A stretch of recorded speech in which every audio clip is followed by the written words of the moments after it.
All right, settle in. I've just poured the tea. It's that smoky one you love. And honestly, this morning has that quiet feel to it. Perfect for this. It really does. It's got that sort of gray pre-dawn stillness, like the whole world is holding its breath. Exactly.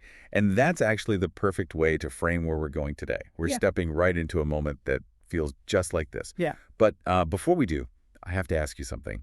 And I'm asking you, listening to. Okay, I'm ready. Hit me. Picture this. You're at work. You're completely in the zone, you know, answering emails, maybe fighting with a spreadsheet, whatever your daily grind is. You are locked in. I can feel it. The fluorescent lights are buzzing. I'm already stressed. Right. So a complete stranger walks up to you, never Yeah. seen them before in your life. Yeah. They look you right in the eye and just say two words, follow me. Just follow me. That's it. That is it. No explanation, no offer, no here's my business card. Just follow me. What do you do? Absolutely not. No chance. I'd probably say something like, sorry, I have a meeting in 5. Can I help you find someone? Of course. Yeah. That's the same response. We have bills to pay, deadlines. Yeah. We have lives. But today, we are diving into a story, this piece of ancient wisdom, where two guys did the exact opposite. And that kind of breaks my brain every time I think about it. Well, it's designed to break your brain a little. This isn't just a simple tip. It's about a moment of radical change, a fracture in your reality. So let's set the scene. We're not in an office. We're by a lake. And it is very, very early. Pre-dawn. That's such a key detail in this whole narrative. The sun is not up yet. It's that misty, almost colorless time where the water and the sky just blend together. And there are two fishermen. Now, I have to say, whenever I hear fishermen in these old stories, my mind goes to something, I don't know, kind of Well, romantic. yeah, like a vacation. Yeah, like a relaxing day on the boat. But that's not what this is it? No, not at all. You have to erase that image. This is hard labor. This is survival. Think about the cold, the smell of fish, the weight of the nets. They're casting and hauling over and over. If they don't catch, they don't eat. It's a loop. Throw, pull, sort. Throw, pull, sort. They're just trying to survive. Exactly. They are completely caught in that cycle. And then he shows up, the stranger, the Right. teacher. And he doesn't ease into it. There's no small talk. He just cuts right to the heart of it. He asks, why are you wasting your life? It's so aggressive. Imagine someone saying that to you before you've even had coffee. I know. Why are you spending your energy uselessly catching fish? It feels like an accusation. It is an accusation. It's an attack on their whole reality. He's saying, this loop you're in is pointless. It goes nowhere. And then he makes that really famous, really odd offer. Come with me, and I will make you fishers of men. Yeah. Okay, we have to talk about that phrase. Because to me, to modern ears, fishers of men sounds a little creepy. It does sound a bit predatory for sure, like you're going to trap them in a net. Right. But that's not the metaphor, is it? No, you have to flip it. For them, fishing is about catching something to consume it. You catch it, it dies, you eat. It's a cycle of extraction. Taking something from the world for your own survival. Exactly. But fishing for men, or let's say capturing human consciousness, it's the total opposite. You're not catching them to consume them. You're catching them to wake them up. You're pulling them out of the murky water of unconsciousness and into the air, into the light. So it's more like a rescue. It's a total shift from a life of survival to a life of awakening. I love that. So he's saying, stop just trying to stay alive and come help me wake people up. But here's the part that gets me, and it goes back to my office question. They do it. They go. They just go. They don't ask for a resume. They don't ask about benefits. The story says they drop their nets immediately. Why? Seriously, why? This is where the narrative gives us this beautiful visual clue. It says the sun was just starting to rise. Okay, so the lighting was dramatic. More than dramatic. As the sun comes up, the light hits this stranger, and he's described as being, well, beautiful. But not just handsome. It says his eyes were deeper than the lake. That the light coming off of him was brighter than the sun itself. So it wasn't a logical argument that won them over? It was. They were just captivated. It was an aesthetic experience, a spiritual pull. You know, we think we make big life choices with spreadsheets and pro-con lists. But think about the biggest moments. Falling in love. Was that logical? Oh, no, not at all. Logic usually talks you out of the big, important things. It was gut feeling. It's kind of magnetism. You just know. Exactly. It's resonance. They looked at him and they didn't just see a person. They saw truth standing on the shore. They saw a quality of aliveness that made their own life, that cold, wet, fish-smelling routine. It just seemed pale in comparison. So the nets just fell.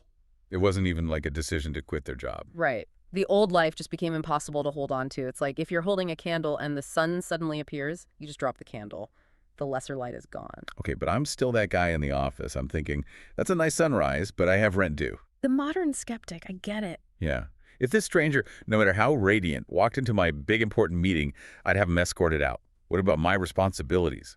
My mortgage? We are so protective of our nets, aren't we? We love our nets. We've built our whole identities on them. My career, my reputation, my being a responsible adult net. And that's maybe the tragedy of it. We're so busy protecting our routines that if the most profound opportunity for change was standing right there, we'd probably just say, sorry, I'm busy. Should you come back after Q4? We'd miss the sunrise because we're staring at the spreadsheet. The fishermen, they just had a simpler choice. It was the leap from doing to being.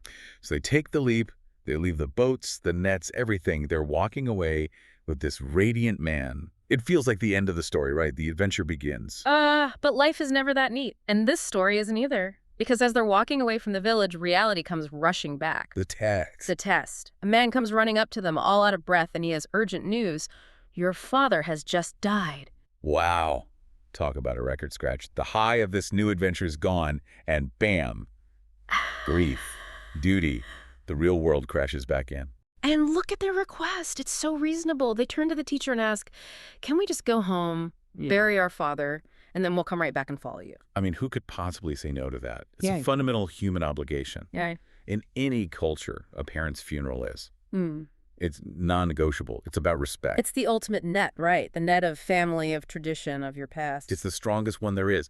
So I'm expecting this wise teacher to be compassionate, to say, of course, go, I'll wait. But he doesn't say that. No.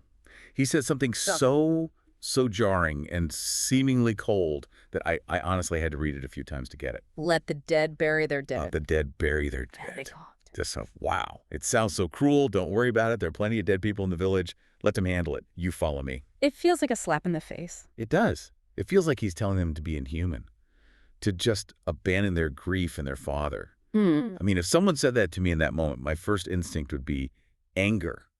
How do we square that radiant, beautiful being with this really harsh comment?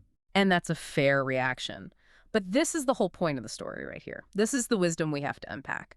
What does he mean by the dead? Okay, let's break it down. Because the people in the village aren't literal zombies walking around. Right. But from the perspective of this teacher, this person who is fully awake, fully alive, the people back in the village who are just running on autopilot, going through the motions. They're spiritually dead. They're asleep. That's it. So when he says, let the dead bury the dead, he's saying, let the unconscious people attend to the unconscious rituals. Oh. Think about it. The father has passed on. The life is gone. What can they really do for him? The funeral. That's a ritual for the living. It's part of the social machine of the village. And the village is the trap. It's the old life. The teacher knows that if they go back, if they step into that house, get caught up in the condolences and the family drama and the obligations, They're not coming out again. they will never leave. The gravity of the past, of tradition, is too strong. The net will just wrap around them again. It's like a black hole. If they get too close to the event horizon of duty, they're just sucked back in. That's a perfect way to put it. He's not telling them to dishonor their father. He's saving them from going back to sleep. He's saying, if you want to choose life, you have to choose it right now. You can't put life on hold for death. That's heavy. Yeah. But think about what that requires of them. By listening to him, they're basically becoming outcasts. Oh, completely. Social suicide. The neighbors will talk. Can you believe they didn't even come to their own father's funeral? Ran off with that weirdo? They're burning every bridge. And that's the choice. To be a fisher of men, to deal in awakening, you have to be willing to be misunderstood by the people who are still fishing for fish. It's like a kind of spiritual selfishness. From the outside, it looks selfish. From the inside, it's preserving the very thing that's just woken up in you. And the craziest part is they do it. They listen. They listen. They don't argue. They don't say, but what will people think? The story just says they kept walking. And that is what trust means in this story. It's not about believing a set of ideas. It's a complete surrender to the living moment. They felt the truth in what he said, and they chose the now over the past. It really changes what we think of as following. It's the ability to drop everything, your job, your reputation, even your most sacred duties, when that call to wake up arrives. It forces you to ask, what am I really loyal to? The memory of the past or the possibility of what's right in front of me? This all brings me back to us, to you listening right now. We all have these nets we're holding. We do. We're tangled in them. Do you know the job that's okay but not fulfilling? Well, The social plans we say yes to but dread? The guilt? The golden handcuffs of a salary that's just good enough to keep you from leaving? and we have our funerals, maybe not a literal death, but these huge obligations to the past. I'll start my real life after this project is done. I'll follow my dream once the kids are grown. Let me just go bury my father first. Exactly. It's always let me just clean up the past. And the wisdom here is you can never clean up the past. It's a bottomless job. If you wait until you're ready, the radiance will have walked on without you. Because there's always another funeral. There is always another funeral, another crisis, another obligation. The village is designed to keep you busy, to keep you from looking up. That is, yeah, that's a little terrifying, but also kind of liberating. It's like permission to be ruthless about your own aliveness. It is. Being truly alive is a revolutionary act. And sometimes, from the outside, it looks like walking away. So as we're sitting here with our tea, the world waking up, most of us aren't going to quit our jobs today. Probably not. We have to live in the world. But the challenge of the story is still there, isn't it? It's about how to recognize that stranger when they show up. Yes. And the stranger isn't always a person. It can be a sudden insight, an idea that pops into your head, a feeling that what you're doing right now, isn't it? That moment when the light just hits everything a little differently. Exactly. And when that feeling comes, do you push it away? Do you tell it you're busy? Or do you recognize its radiance? Do you see that this new feeling is deeper than the lake? And are you brave enough to let the dead go just for a second, to follow that feeling? That's the real practice. Maybe you don't drop the whole net. Maybe you just loosen your grip on one corner. I just love that they didn't know who he was, but they knew what he was. I don't know your name, but I know you're the way out. Yes, exactly that. And we get so caught up in the details. Is this a smart move? What's the 5-year plan? The soul doesn't care about a 5-year plan. The soul cares about the sunrise. The soul cares about the eyes that are deeper than the lake. Beautifully said.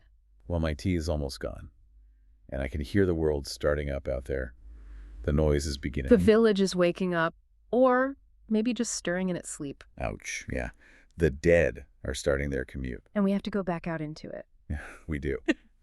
But maybe we can go back holding our nets just a little more loosely today. Just loose enough to let him go if we need to.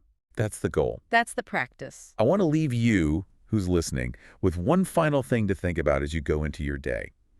We talked about them leaving the nets, leaving the funeral, but imagine that 1 second before they decided. That sharp intake of breath. Right.